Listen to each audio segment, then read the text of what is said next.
Hola, buenas noches. Quiero empezar compartiendo un nuevo tema en este día. Hoy vamos a ver el pasaje que encontramos en el Evangelio de Juan, el capítulo 8, el versículo 36. Dice así: Así que, si el Hijo os libertare, seréis verdaderamente libres. El tema que quiero compartir hoy lo voy a titular ¿Vivimos en el descontrol? Venimos viendo a través de todas estas predicaciones qué cosas producen la degradación del ser humano, y una muy notoria es el descontrol moral. El otro día veíamos cómo podemos abrir puertas cuando en nuestra vida se producen enfermedades que tienen que ver con el descontrol en todas aquellas cosas que están fuera del orden de Dios, como puede ser la hechicería, la brujería, todas esas cosas que Dios no quiere que sus hijos estén en ellas. Hoy lo que vamos a ver o compartir son algunas cosas que producen la degradación del ser humano en la parte moral. Y una de las cosas es que, por ejemplo, muchos viven de forma sexual descontrolada, haciendo de la parte sexual algo de manera libertina. De manera libertina significa que de esa forma se desarrolla lo que para ahora en la sociedad está permitido y está todo bien. Y a partir de vivir el sexo de forma libertina, se produce y se disfrazan, por ejemplo, en este tiempo, la prostitución, que no viene de ahora, que la vemos ya en la antigüedad, en el Antiguo Testamento, en la Biblia. También el adulterio, también la fornicación, también la homosexualidad, y también, no muy lejos, en nuestro país, la aprobación de la ley sobre el tema del aborto. Todas estas cosas son puertas abiertas para que Satanás obre libremente en cada una de las personas que practican lo que sería el tema sexual de una forma descontrolada. Cuando Satanás, nosotros ya lo vimos, le damos lugar, él entra en ese lugar y produce un descontrol total. Dios vino para que nosotros tengamos una vida ordenada. Dios vino para que nosotros podamos vivir seguros y en plenitud como hijos de Dios. También vemos que muchas personas, cuando abren la puerta a este tipo de situaciones sexuales descontroladas, llegan a un momento a transformarlas en algo repetitivo y en algo compulsivo, o sea, en algo que se termina realizando sin control. Otra de las cosas que vimos también es el tema de que otra puerta que abre a que Satanás pueda obrar es el rencor. El rencor, el cual, si no lo quitamos, también lo vimos así muy por arriba, crece, y ese rencor nos puede llevar al odio. Algunos no solo quedan allí en el rencor, sino que en estas personas, cuando el rencor no solo queda en eso, se crea el deseo de vengarse por algo que alguien le haya hecho. Y hasta lo manifiestan muchas veces de forma agresiva, gritándole a los demás y mostrándoles ese sentimiento de odio y de desprecio que tienen a esa persona por la cual se vieron o se sintieron perjudicados. Otra de las maneras, por ejemplo, que también podemos ver de que mucha gente vive en el descontrol, es a través de haber pasado en su niñez o en algún momento por alguna emoción traumática. ¿Qué podemos entender por una emoción traumática? Por ejemplo, alguien que le tocó participar de un robo y que ni se lo esperaba, ni se imaginaba estar en esa situación o en ese momento, y a veces también ese robo puede haberse transformado en algo muy violento. Otra situación traumática por la cual puede haber pasado una persona puede haber sido un gran susto. Como vimos recién, puede haber sido parte de un robo o un susto que se pegó frente a una situación inesperada, como puede ser, por ejemplo, un accidente o haber participado de un sismo. Quiero dar estos ejemplos, aunque no nos haya tocado, pero hay personas que le han tocado pasar por este tipo de situaciones traumáticas.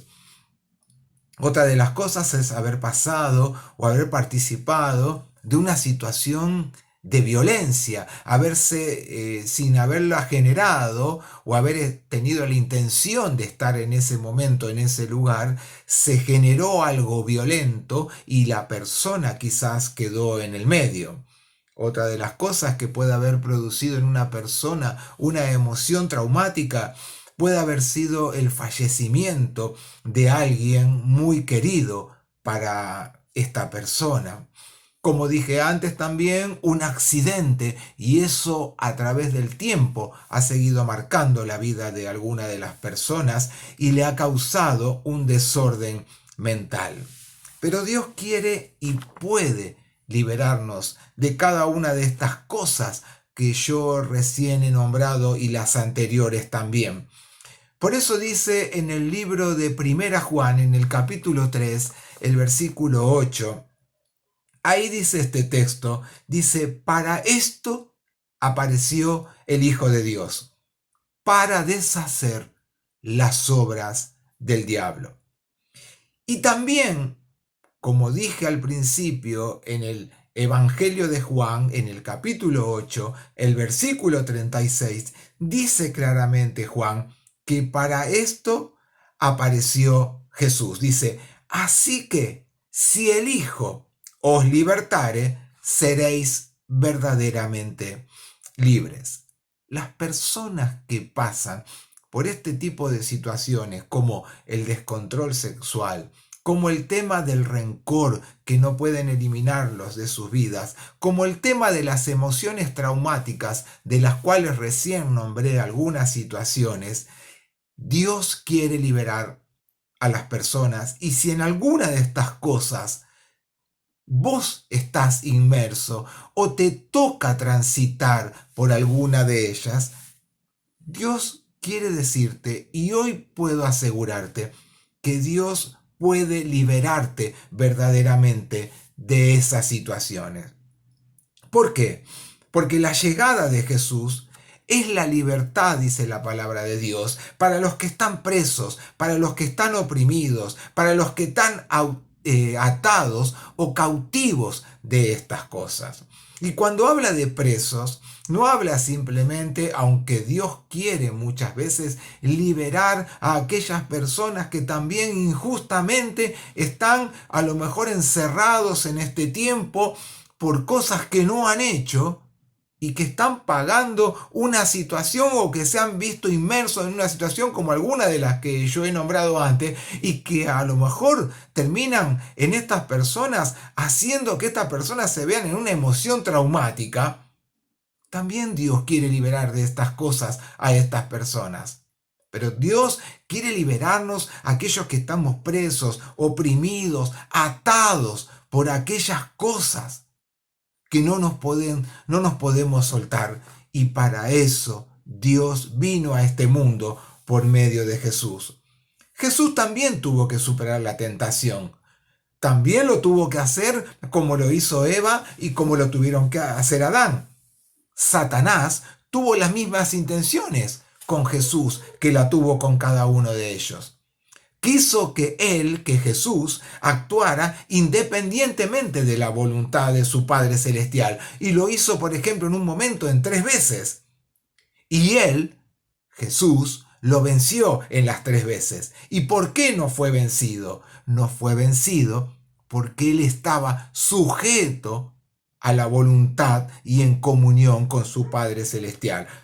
Muchas veces durante su ministerio, Jesús, por ejemplo, liberó a las personas y venció la astucia de Satanás, ayudando a las personas y guiándolas para que Satanás no pudiera vencerlas. ¿Por qué? Porque en Jesús estaba el poder de Dios, y no solamente el poder de Dios, sino que estaba la autoridad de Dios. Y él le dio autoridad a los discípulos también. ¿Para qué? Porque de la misma manera que él se dejó guiar por su Padre Celestial, esa misma guía y autoridad que Dios le había dado a él como su hijo, se la transmitió a sus discípulos y se las dio para hacer en el nombre de él las mismas cosas que su Padre Celestial le había permitido que él hiciera. Y lo dice claramente en el Evangelio de Lucas, en el capítulo 10, el versículo 19. He aquí, dice Jesús, hoy doy potestad de hollar serpientes y escorpiones, y sobre toda fuerza del enemigo, y nada os dañará.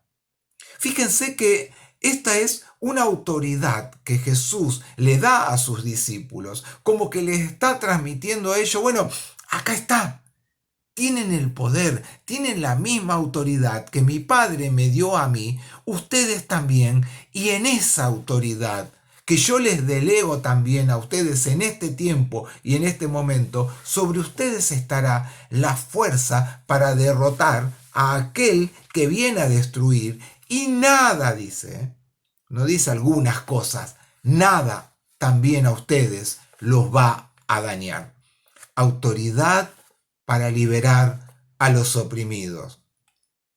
¿Y dónde recibió verdaderamente Jesús esa autoridad? Esa autoridad la recibió cuando Él venció en la cruz.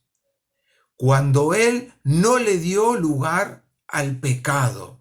Cuando Él no le abrió una puerta, un lugar al pecado.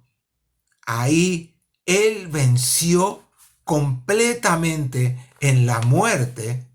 Él venció todo aquello que pudiera a nosotros atarnos en esta vida en la cual nos toca vivir.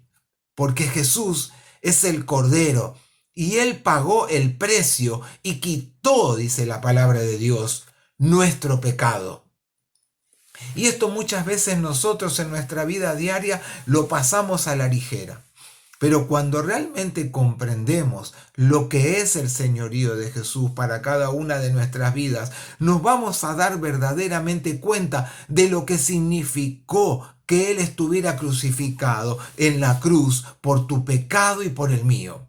Y ya no hay nada más que nosotros tengamos que hacer como para que nosotros podamos ser salvos, sino que la gracia de Dios, por medio de su Hijo Jesús, ese Cordero que estaba sin pecado, pero que sin embargo absorbió los tuyos y los míos, para que nada nos pudiera separar de la presencia de Dios, hizo posible que nosotros pudiéramos ser libres.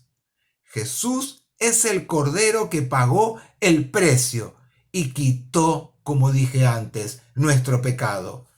Él anuló en la cruz todo documento que nos culpara a nosotros y no nos permitiera llegar libremente delante de la presencia de Dios. Él vino a ser tu abogado y el mío para que nosotros pudiéramos vivir fuera del descontrol del pecado y vivir en la santidad. Y lo dice claramente el apóstol Pablo cuando le escribe a la iglesia de Colosa. Él le escribe diciendo, y a vosotros, estando muertos en pecados y en la incircuncisión de vuestra carne, os dio vida juntamente con él, perdonándoos todos los pecados. Él anuló el acta de los decretos que había contra nosotros, que nos era contraria, y la quitó de en medio, clavándola en la cruz. Y despojó a los principados y a las autoridades, y los exhibió, dice, públicamente, triunfando sobre ellos en la cruz. Este es un hermoso pasaje. Este texto del 13 al 15 de Colosenses 2 es un hermoso pasaje donde dice, bueno, antes es como que estaba colgado en una pared de una habitación como de la cual yo estoy hoy compartiendo este mensaje, lleno de actas diciendo, bueno, vos sos culpable de esto, culpable de aquello, culpable de lo otro, nada de esto te va a permitir a vos llegar delante de la presencia de Dios. Sin embargo, Él sacó todos esos decretos, los clavó sobre la cruz en donde Él fue crucificado, y Él hizo que se anularan todas esas actas que nos separaban delante de la presencia de Dios, para que hoy podamos decir que somos libres para poder vivir junto a Dios en el camino que Él tiene para cada una de nuestras vidas. ¿Y saben qué? De 3 formas derrotó Jesús en la cruz estas cosas que estoy compartiendo hoy. Primero las derrotó en su vida personal, porque lo demostró en su relación íntima con su Padre Celestial. Cosa que debemos imitar nosotros en este tiempo, buscar una verdadera e íntima relación con nuestro Padre Celestial.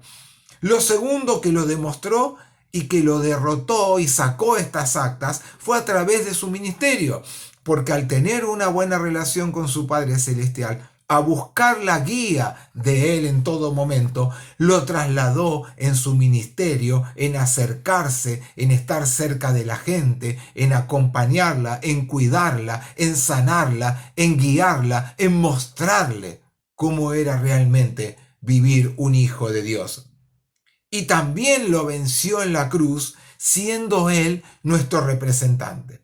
O sea, Él poniéndose en tu lugar y en el mío. Y fue tan así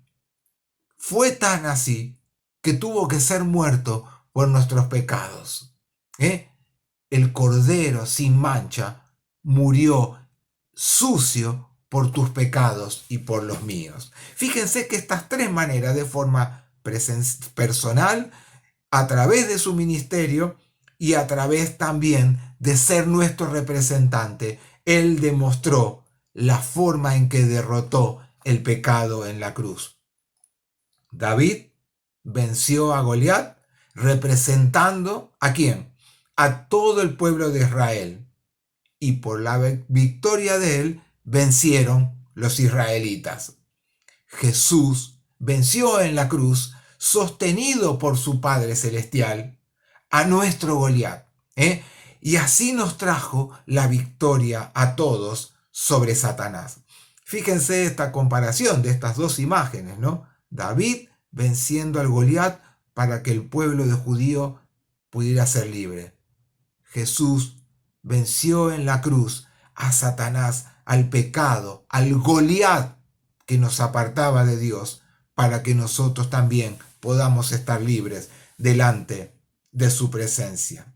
Y Dios dice que lo exaltó hasta lo sumo, a lo máximo, y le dio, dice la palabra de Dios, un nombre que es por sobre todo nombre, para que toda rodilla, dice, se doble ante los pies de aquel que lo hizo todo por cada uno de nosotros.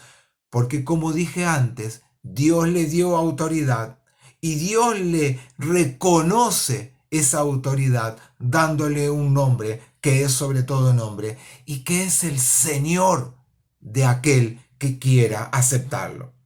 Esta declaración de Dios no fue solamente para el momento en que le tocó vivir a Jesús en medio de los seres humanos. Esta declaración de Dios de que Él tiene que ser el Señor y toda rodilla se debe doblar ante los pies de Jesús, era para ese momento, pero es también para el día de hoy. Dios quiere que en este tiempo también todo ser humano pueda darle lugar a Jesús en su vida para que pueda tener una vida abundante. Todo fue colocado bajo los pies de Jesús, pero no los colocó para que Él los pisoteara, para que Él los maltratara a los seres humanos, sino porque Jesús es la cabeza de la iglesia y anhela que el pueblo de Dios pueda vivir una vida victoriosa, una vida que no sea perdida, una vida que no esté derrotada, una vida que no esté arrastrándose en el día a día, una vida que anhela vivir de victoria en victoria, no perdido, no derrotado, no arrastrado por cualquier doctrina o por cualquier libertinaje que la sociedad le quiera mostrar en este tiempo como algo normal. Tenemos un Señor que es glorioso y poderoso. Un Señor que quiere que no vivamos en el descontrol, sea de lo sexual, sea del rencor, sea de vivir preocupados por aquellas cosas que en algún momento pueden habernos provocado una emoción traumática. Dios quiere y debemos tener un Señor que sea para cada uno de nosotros, que nos permita vivir de una forma gloriosa y poderosa delante de su presencia. Para poder lograr eso, para poder tener una vida que sea victoriosa, debemos darle el lugar que Él se merece. Y entonces así, vos y yo seremos hijos de Dios victoriosos. Venimos viendo todos estos temas que nos acercan a tener una verdadera sanidad desde la palabra de Dios para que sea integral en tu vida y en la mía. Que Dios nos ayude a vivir y a reconocer en qué cosas todavía debemos conectar nuestra vida con Él para que Él pueda sanarlas, pueda sacarlas y entonces tener nosotros una vida de victoria en victoria delante de su presencia. No porque nosotros por nuestros méritos podamos hacer grandes cosas, porque Dios ya lo hizo todo por medio de su Hijo Jesús, que es el Señor de tu vida, y si aún no lo es, quiere serlo. Todos debemos darle el lugar que Él se merece. Que Dios nos bendiga en esta noche y oremos. Dios y Padre Celestial, tú sabes cómo somos cada uno de nosotros. Tú nos conoces, dice una canción, cuando estamos sentados. Tú nos conoces cuando estamos de pie. Ves libremente cuando vamos andando. Y aun cuando estamos lejos, tú nos percibes o nos ves.